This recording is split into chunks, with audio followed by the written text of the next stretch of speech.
Hello दोस्तों, हमारे Gyandhara academy classroom में आपका स्वागत है। आज हम देखेंगे अमीबा में पोषण किस प्रकार होता है। ये इसके पहले एक वीडियो बन चुका है, आप यूट्यूब पर जाकर उसको देख सकते हैं। ये पार्ट 2 उस वीडियो का है।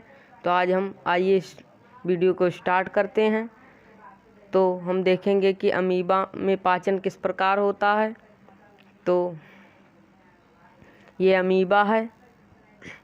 अब अमीबा में हम पहले पढ़ेंगे कि अंतर्ग्रहण ये इसका किस प्रकार होता है। तो अमीबा अपने कूटपादों का प्रयोग करके भोजन खाता है। जो भोजन कण अमीबा के नज़दीक आता है तो अमीबा उसके चारों ओर कूटपाद नामक अस्थायी अंगुलीनुमा प्रवर्धक को बनाकर इस भोजन के कण को अंदर ले लेता है। ये अमीबा है। अब आप देख रहे हैं कि ये घेरा बना रहा है। इसके बाद ये अंदर ले लिया है, ये इसको अब ये इसके अंदर चला गया है भोजन। अब हम देखेंगे पाचन ये किस प्रकार करता है। तो इसमें भोजन का पाचन एंजाइमों की सहायता से होता है।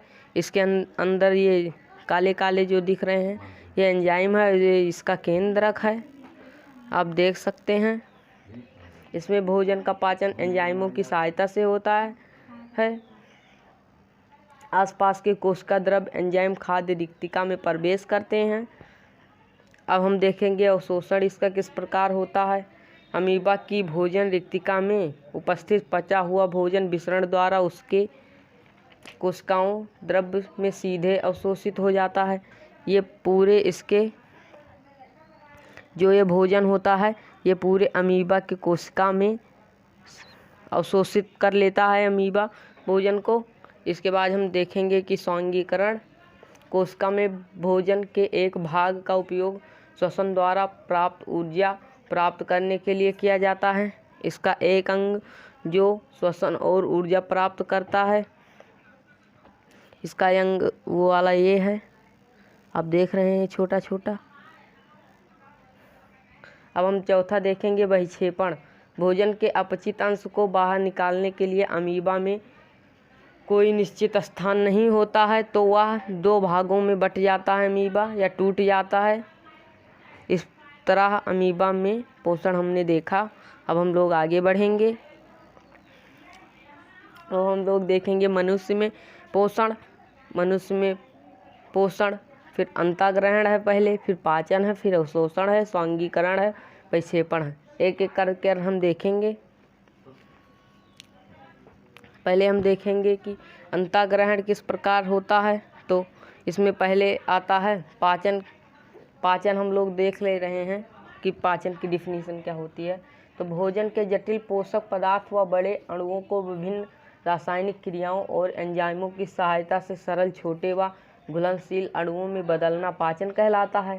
तथा जो यंत्र या कार्य करता है, यंत्र या अंग जो ये कार्य करता है उसे वो पाचन तंत्र कहलाता है। अब हम देखेंगे सबसे पहले मुख। मुख में दांत देखेंगे, जीभ देखेंगे, ग्रासनी देखेंगे, लार ग्रंथि देखेंगे। तो हम आइए पहले मुख से स्टार्ट करते हैं। तो हम मुख में देखेंगे दांत पहले। तो दांत मनुष्य के एक जबड़े में 16 दांत होता है व दूसरे जबड़े में 32 दांत होता है। और दूधिया दांत छोटे छोटे बच्चों में 20 होता है। मनुष्य में 4 प्रकार के दांत पाए जाते हैं। पहला है कृंतक, दूसरा है रदनक, तीसरा है अग्रचवर्णक, चौथा है चवर्णक। अब हम देखेंगे कि जिह्वा जिसको कहते हैं, तो स्वाद को पहचानने में मदद करती है जिह्वा। इसका ये सबसे प्रमुख कार्य है। फिर हम देखेंगे लार। मनुष्य में मुख गुहे में 3 जोड़ी लार ग्रंथि होती है जो मुख गुहे में लार स्रावित करती है। उपकरण ग्रंथि पहला है, दूसरा है अधोजीवा ग्रंथि, तीसरा है अधोधुन ग्रंथि, फिर दूसरा है हम देखेंगे भोजन ग्रसिका क्या होता है। तो ग्रसनी अपनी संरचना से ये सुनिश्चित करती है कि भोजन श्वसन नाल में तथा वायु ग्रासनाल में प्रविष्ट न हो जाए। ग्रसनी को 3 भागों में विभक्त किया गया है। ग्रसनी का यह कार्य होता है कि वो उसमें हवा न फूड वाले पाइप में हवा ना बच जा पाए और वायु वाले पाइप में फूड न जा पाए। ग्रसनी का ये सबसे मुख्य कार्य होता है, जो 3 प्रकार की होती है ग्रसनी। पहला है नासा ग्रसनी, दूसरा है मुख ग्रसनी, तीसरा है कंठ ग्रसनी। अब हम आगे बढ़ेंगे। ये चैप्टर में ये चित्र बहुत अत्यंत महत्वपूर्ण है, इसको आप देखकर स्क्रीनशॉट ले लीजिए। तीसरा है आमाशय। हम आमाशय देखेंगे। आहार नाल का ग्रसनी से आगे का भाग आमाशय है, जो जे आकार में होता है और एक लचीला अंग होता है जो 1 से 3 लीटर तक आहार धारित कर सकता है। आमाशय में 1 लीटर से लेकर 3 लीटर तक हम लोग खा सकते हैं कुछ भी। अब हम देखेंगे क्षुद्रांश। हम देखेंगे इसमें आंतरस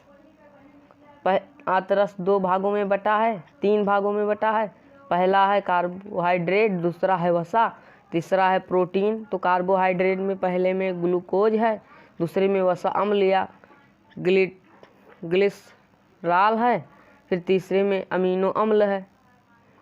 यकृत तथा अग्नाशय से स्रावत प्राप्त करती है। यकृत पित्तरस, पित्त लवण, फिर है वसा, पित्त लवण वसा, फिर बड़ी गोलियां, इम्लिसीकरण छोटी गोलियां, फिर अग्नाशय में है अग्न्याशिक रस, एमिलेज एंजाइम, दूसरा है ट्रिप्सिन, तीसरा है लाइपेज। तो इसमें है प्रोटीन ट्रिप्सिन में, फिर लाइपेज में है वसा, एमिलेज में है स्टार्च। और हम देखेंगे तीसरी हेडिंग दार्ध रोम। इसमें है पहले में अवशोषण का सतही क्षेत्रफल बढ़ा देती है, जो अवशोषित होता है उसका ये क्षेत्रफल बढ़ा देती है, मतलब जगह ये ज़्यादा कर देती है। फिर आएंगे बृहदांत्र में, फिर ये जल का अवशोषण करता है, वस्य पदार्थ गुदा द्वारा शरीर से बाहर निकालता है। जो बचा पदार्थ होता है, जो हमारा पाचन नहीं कर पाती है, वो उसका ये कार्य है कि ये इसको बाहर निकाल देता है। अब हम देखेंगे श्वसन। पोषण प्रक्रम के दौरान ग्रहण की गई खाद्य सामग्री का उपयोग कोशिका में होता है, जिसमें विभिन्न जैव प्रक्रम के लिए ऊर्जा प्राप्त होती है। ऊर्जा उत्पादन के लिए कोशिकाओं में भोजन के विखंडन को कोशिकीय श्वसन कहते हैं। अब हम देखेंगे सांस कैसे लेते हैं, हम लोग सांस कैसे लेते हैं। तो सांस लेने में हम लोग CO2 का ग्रहण करते हैं, CO2 को बाहर निकालते हैं। इस क्रिया को श्वसन कहते हैं, या फेफड़े में होती है, इससे ऊर्जा नहीं निकलती।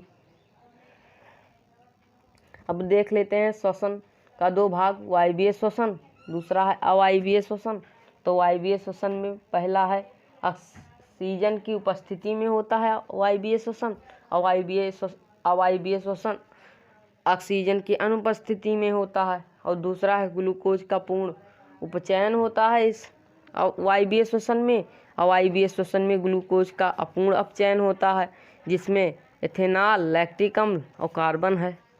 तीसरे में हम देखेंगे या कोशिका द्रव्य व माइटोकॉन्ड्रिया में होता है, और यह केवल कोशिका द्रव्य में पाया जाता है। चौथा, अधिक ऊर्जा उत्पन्न होती है इसमें 36 ATP, और इसमें कम ऊर्जा उत्पन्न होती है 2 ATP। मानव श्वसन तंत्र, पहला है नासा द्वार या नासिका या नासा द्वार हम इसको कहेंगे। तो यह पहला श्वास अंग है, जो बाहर दिखने वाले एक जोड़ी नासा द्वार से शुरू होता है। यह एक बड़ी गुहा के रूप में होता है, जो एक पतली हड्डी व झिल्ली के द्वारा दो भागों में विभक्त होती है। नासिका गुहा का पृष्ठभाग नासा ग्रसनी में खुलता है। नासिका गुहा का पृष्ठभाग नासा ग्रसनी में खुलता है। नासिका गुहा में पाए जाने वाले महीन बाल तथा श्लेष्मा आपसी सहयोग में श्वास वायु में धूल कण आदि को दूर कर उसे अशुद्धता करते हैं। हम लोग हमारे नासाग्रसनी या नासाद्वार को नाक है हमारा, तो उसमें छोटे छोटे बाल इसलिए रहते हैं क्योंकि उसमें धूल या कण कोई न जा पाए और हम जो सांस लें वो आराम से शुद्धता से अंदर जा सके, उसमें कोई गंदगी ना जा पाए, धूल या कण या मिट्टी कुछ भी ना जा पाए। फिर हम देखेंगे ग्रसनी। ग्रसनी एक पेशिया चिमनी नुमा संरचना है जो नासिका गुहा के पृष्ठभाग से आहार नली के ऊपरी भाग तक फैली हुई है। ग्रसनी को 3 भागों में विभक्त किया गया है। ग्रसनी है ये कि जब हम सांस लेते हैं तो इसमें एक पाइप रहती है, उससे वो चारों ओर मतलब हमारे नाक के चारों ओर फैली रहती है।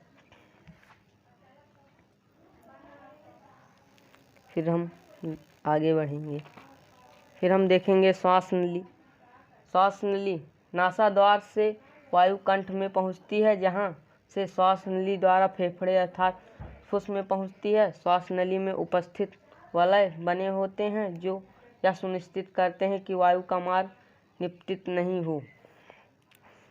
वलय इसलिए बने होते हैं कि जब हम लोग सांस लें तो उनका कार्य यह रहता है कि वो, जैसे मान लीजिए कि हम लोग सांस ले लेते हैं तो उनका कार्य यह रहता है कि वो सांस रुके ना, सीधा अंदर जाए, नहीं तो अगर रुक जाएगी तो हमारे लोग का दम घुटने लगता है। फिर हम देखेंगे श्वसनी। श्वास नली आगे चलकर 2 शाखाओं में विभक्त हो जाती है, जिससे श्वसनी कहा जाता है। श्वसनी की एक शाखाएं एक फेफड़े में जाती हैं। ये श्वसनी जो रहती है वो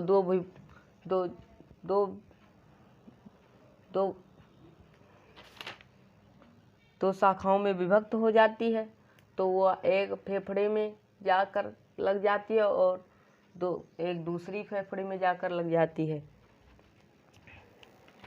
हम देखेंगे कूपिका कोश। श्वसनिकाएं फेफड़े के अंदर पहुंचकर आंत में गुब्बारे जैसी रचना में बनती हैं। ये रचनाएं कूपिका कहलाती हैं। कूपिकाएं नासाद्वार से आने वाली वायु को सतह उपलब्ध कराती हैं, जिससे गैसों का विनिमय हो सके। कूपिका की भित्ति में रुधिर वाहिका का विस्तीर्ण जाल होता है। हम आगे चलेंगे और देखेंगे रुधिर वाहिका। रुधिर वाहिका वह है जो, जैसे हम मान लीजिए कि सांस लेंगे तो रुधिर वाहिका वह है कि जो कार्य करेगी, सांस को अंदर ले जाने में कार्य करेगी, और जाल उसमें छोटा छोटा फैला होता है, वह जाल अंदर तक वायु को पहुंचाता है। अगर यह वीडियो आपको पसंद आया हो तो इस वीडियो को लाइक, सब्सक्राइब और शेयर ज़रूर कीजिएगा। अगला हम आगे तीसरे पार्ट में देखेंगे वीडियो। धन्यवाद।